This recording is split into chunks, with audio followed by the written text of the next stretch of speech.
The one commodity that is most valuable on this earth is time. Time to love, time to live. From the moment the human body is born, it begins dying. I can live with no responsibility whatsoever. The price I pay is that nothing matters. Or I can reverse it and everything matters. But I have to take the responsibility that's associated with that. And so if your life isn't everything it could be, you could ask yourself, well, what would happen if you just stopped wasting the opportunities that are in front of you? What is death? Is it the end? Or is it the beginning? And what is life? What is this thing we call life? What makes life so unique and so beautiful? It is beautiful because whatever you have that you may be facing, what you may be dealing with, life is still good. You are living and achieving your dreams. Find time to better yourself, read, explore, research, live life, do things you've never thought of doing before. That's what it's all about. It might not be fun, it might not be easy, but it is profitable. It does give you results. Think about all of the great people that we admire in our society and the things that they must have had to go through in order to make it look effortless. And one day you're gonna be great, but you think you got time. You think you got time. AET 3 years from now, 5 years from now. I'm telling you, you deserve to be great now. And not only do you deserve to be great, there's some people in your life. You must be yourself if you want to experience your true purpose in life. If you're different, be different. Be different and do it with pride. If someone doesn't like it, if many people don't like it, who cares? Your life would feel better and richer if you had a goal, you chased that goal, you accomplished some things, and you would get this boost of confidence, you'd get this boost of self-esteem, like whatever it is that you're going to do. Learn from what you've just done, move forward. Learn from what you've just done, move forward. Repeat, repeat, repeat, all the way forward until one day you're going to get to the end of that tunnel and you're going to see the light. You need to take massive action. And if that doesn't work, try something else. If that doesn't work, try something else. Keep going with massive action and you will find the way because it will give you momentum. The time is now. The time is now to express and for people to believe in themselves. The time is now for it to be okay to be great. Listen to me, if you work for it, if you're willing to put in that sweat, that blood, and those tears, baby, I'm telling you, you can have what you want, be what you want, do what you want. Are you hearing me? And start now. Start believing, start dreaming, and create the life and the person that you really want to see. I think it's good to remember that if we just go along with the crowd, we won't wind up with much more than the wish that we could do it all over again, and as far as we know, you can't. If we want to amount to anything as individuals, we need individual goals, individual thinking, individual actions, and we must never conform to the big group. We must love them, we must help them, we must serve them, because our whole success will depend on our ability to do these things. But never lose our own individuality and our identity by permitting ourselves to become submerged in what has historically proved itself to be little more than a suffocating sea of indirection and purposelessness. If we want to emulate someone, fine, but let's be choosy in whose steps we follow. It's the only life we've got. And remember to think. Imagination is everything, and we can become what we can imagine.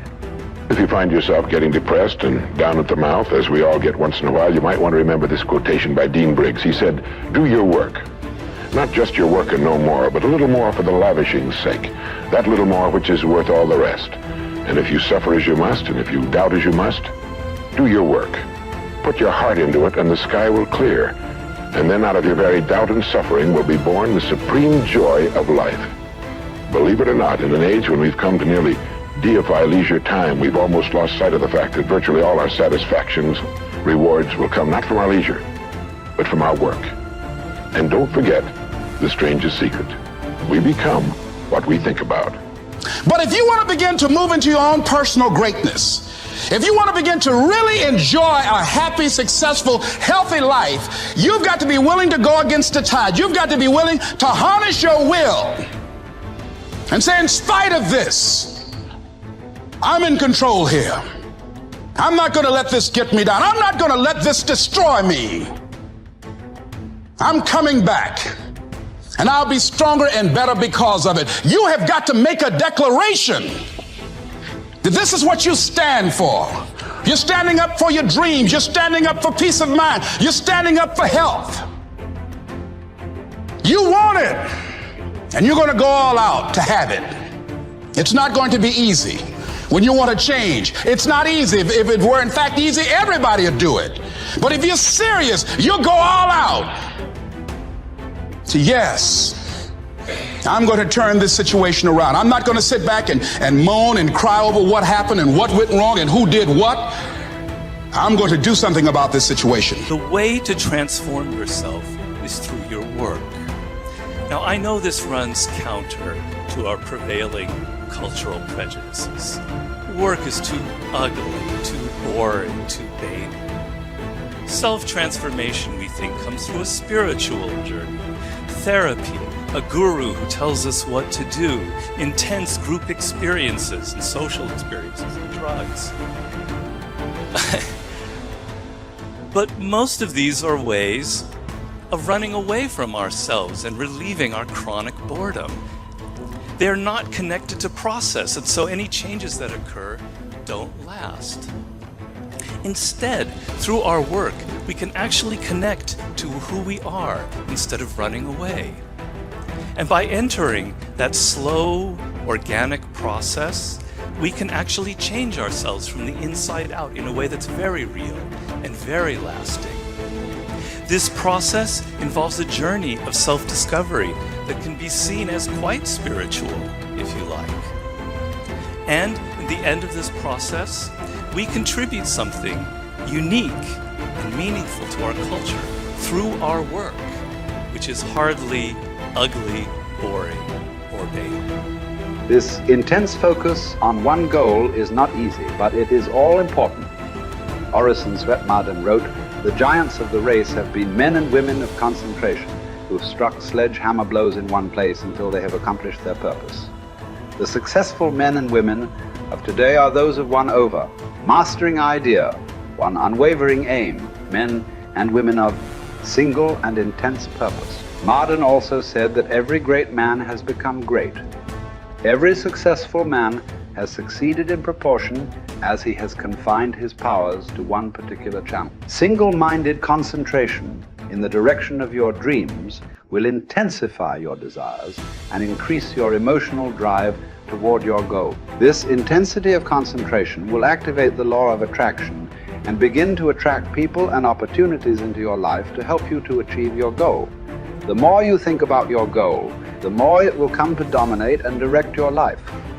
The more you think about it, the more rapidly you will move toward it, and it will move toward you. Great men and women are those who absolutely believe that they are put on this earth to do something wonderful with their lives.